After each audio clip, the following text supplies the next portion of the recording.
Yun, isang maulang araw sa ating mga ka-extra. Ito na naman tayo at may masarap naman tayong daladalang muli na panibagong panghain natin sa ating mga hapagkainan ngayong araw na ito.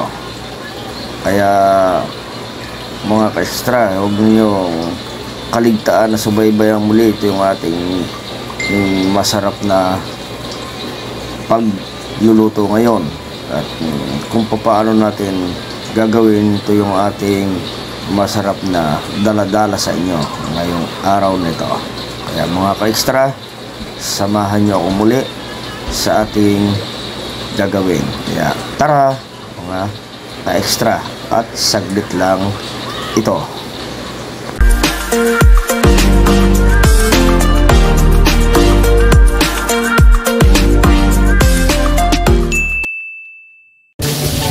Yes, magandang araw muli mga ka-extra. Tayo ay gagawa ngayon ng ating masarap na menu ngayong araw. Ito yung ating bupis.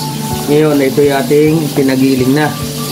So, andito na yung ating baga, lapay, saka yung ating puso, at saka yung mga litid. Ay sinama na rin natin dito. Saka ito ay may tabarin. Ayan. Saka yung kanyang bato, kasama na rin dyan kasi yun ay kasama na sa ating gagawin. Ayan. Ayan, ito yung ating mga gagawin ng sangkap. Ito yung ating rino, samahan natin. Ayan, para mas masarap. Tapos ito yung ating tomato sauce. Gagawin natin pampakulay kasi wala tayo, hindi tayo gumawa ng atswite. Pero kung may atswite kayo, okay na mas matingkad yung ating kulay. Ito yung ating carrots. Hiwa-hiwa ko na yan, yung ating mga carrots. Ito yung ating nor cubes. At siyempre ito yung ating mga gagamitin mamaya sa pagigisa. Yung ating bawang, sibuyas, tsaka siling green, at saka yung ating bell pepper. Ayan, mga extra ng ating gagawin ngayong menu. Ito ay ating pasasarapin lang sa ating simpleng lutong pang pamilya. Ayan, ganyan mga ka-extra. At siyempre mga ka-extra, hindi ko na ipinakita sa inyo yung ating paghihiwa itong ating mga sangkap na itong bawang sibuyas kasi masyadong mahaba yung ating video. Yan lang, pinakita ko sa inyo, kompleto na yung ating simpleng sangkap sa ating gagawin ngayong bupis. Yan. At saka tayo ay nagpainit na, handa na tayo ng ating mainit na kawali para ating masimula na yung ating paggigisa na yung ating mga sangkap sa ating bupis. Kaya ayan na mga ka-extra, ating sisimulin. Ito ang ating bawang at ating medyo papupula-pulahin yan.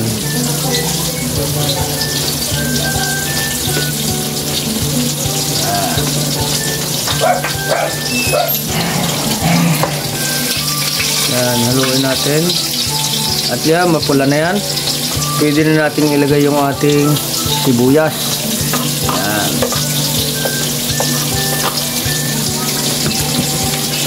Yan, haluin din natin siya.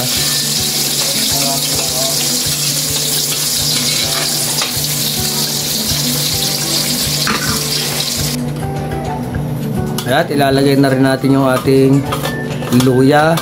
Yan, para mabango yung ating bupis. At saka isa pa, yan na yung ating pampatanggal ng lansa ng ating karne. Yan, medyo papula-pulahin natin na konti. Yan.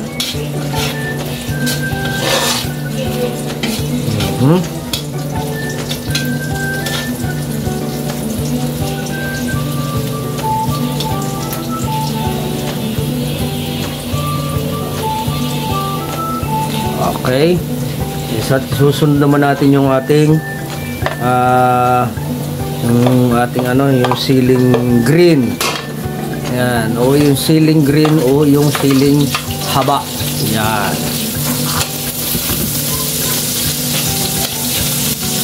Pag medyo naamoy na natin yung amoy ng ating sili, ay maaari na rin nating isunod yung ating tinadtad o ito yung ating pinagiling na karne. Yan yung ating karne na mga lapay at saka yung baga. Yan.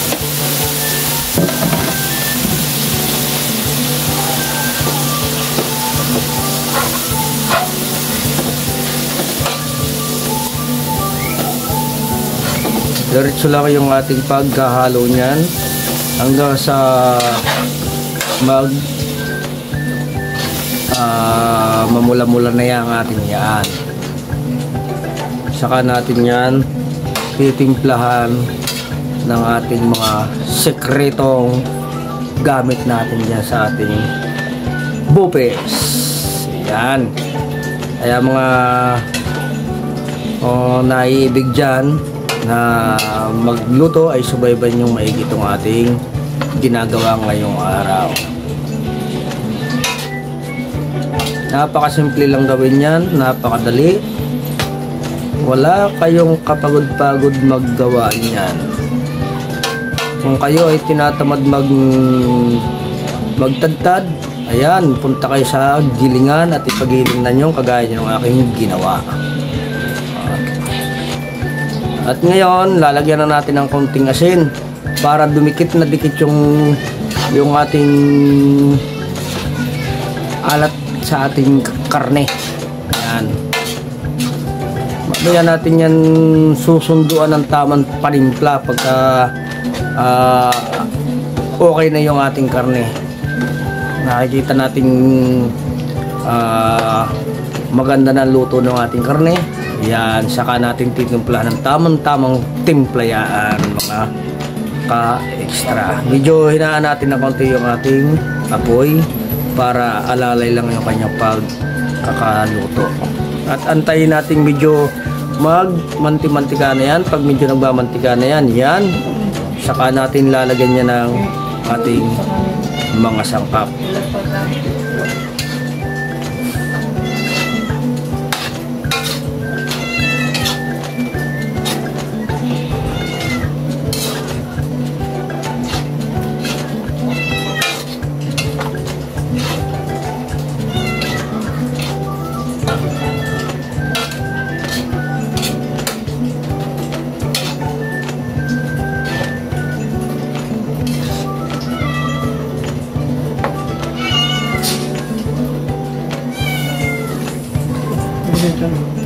Ay, ilalagay na naman natin yung ating bell pepper o yung tawag sa atin ay siling talong.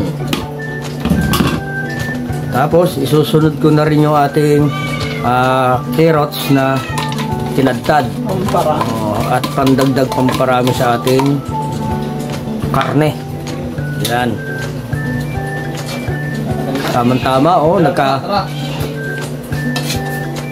Nagkakatas na yung ating karne. Ayan. Ang kailangan dyan ay medyo paigahin natin yung kanyang katas para masarap yung taste ng ating luto.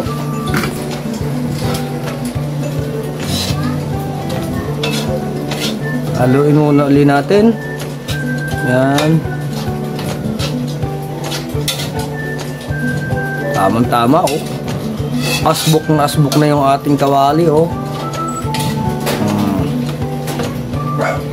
At ito ay pagkatapos natin maluto ay tamang-tamang pampulutan na yan.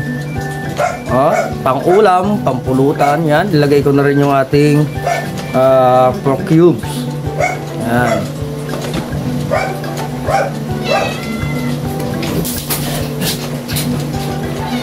At lagay natin yung ating tomato sauce.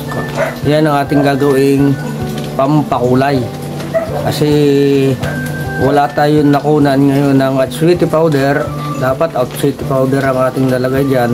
Okay naman yan, walang problema yan na ating gawin, at lalong pampasarap yan kasi tomato sauce yan, may mga timpla na rin yan, kaya tamang tama.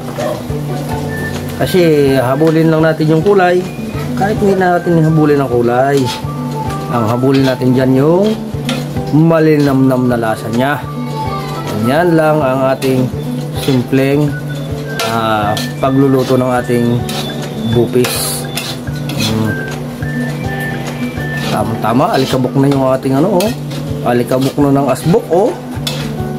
Malapit na siyang maluto.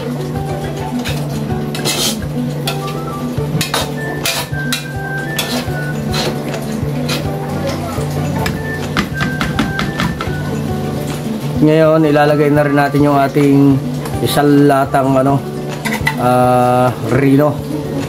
Yan. Oh, may tira pa tayo kaunti, oh. Pwede natin yang lantakan, natitirang nga. Yun. Yan, medyo iga na yung ating sabaw. Nalapot-lapot na.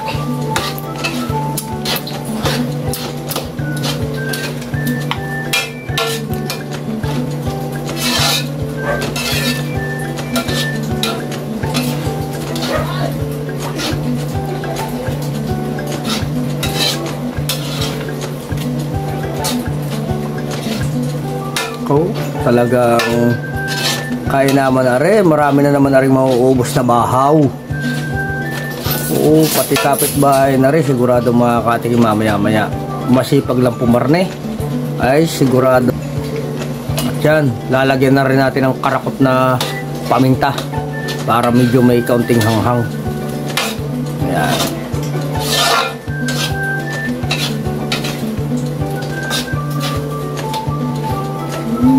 Yan na, pwede na yan. Maraming salamat mga ka-extra. Ito na naman ang sana kayo may natutunan dito sa ating ginawang ito pagluluto ngayong araw na ito, yung ating masarap na bupis. Ayan na. At medyo matabang na kaunti, magdadagdag naman tayo ng kaunting asin kasi medyo matabang-tabang ng kaunti sa aking panlasa. Ayan.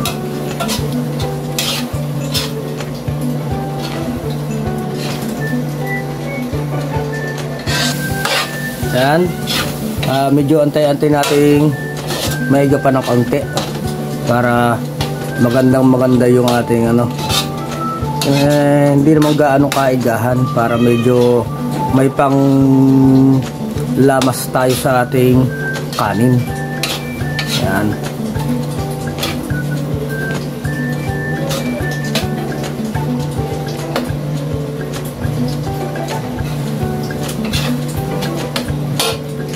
Yan, ating hinaan ng kaunti yung ating apoy habang iniin natin ng kaunti.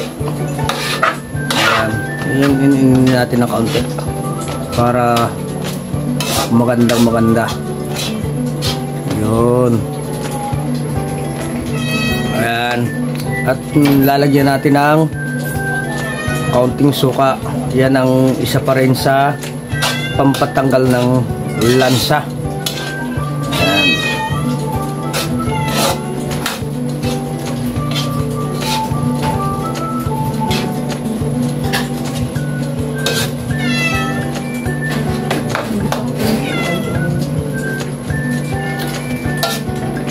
Yan.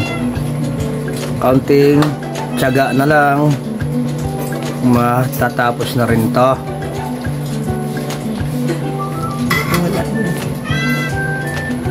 At yan, luto na ang ating masarap na bupis. Sarap.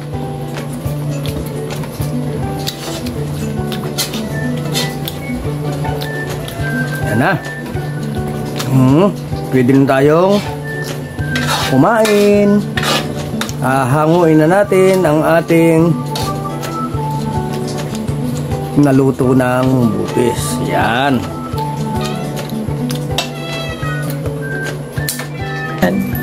Yan, titikman na natin yung ating niluto. Yan, mga kaisa. Ayos na yung ating niluto.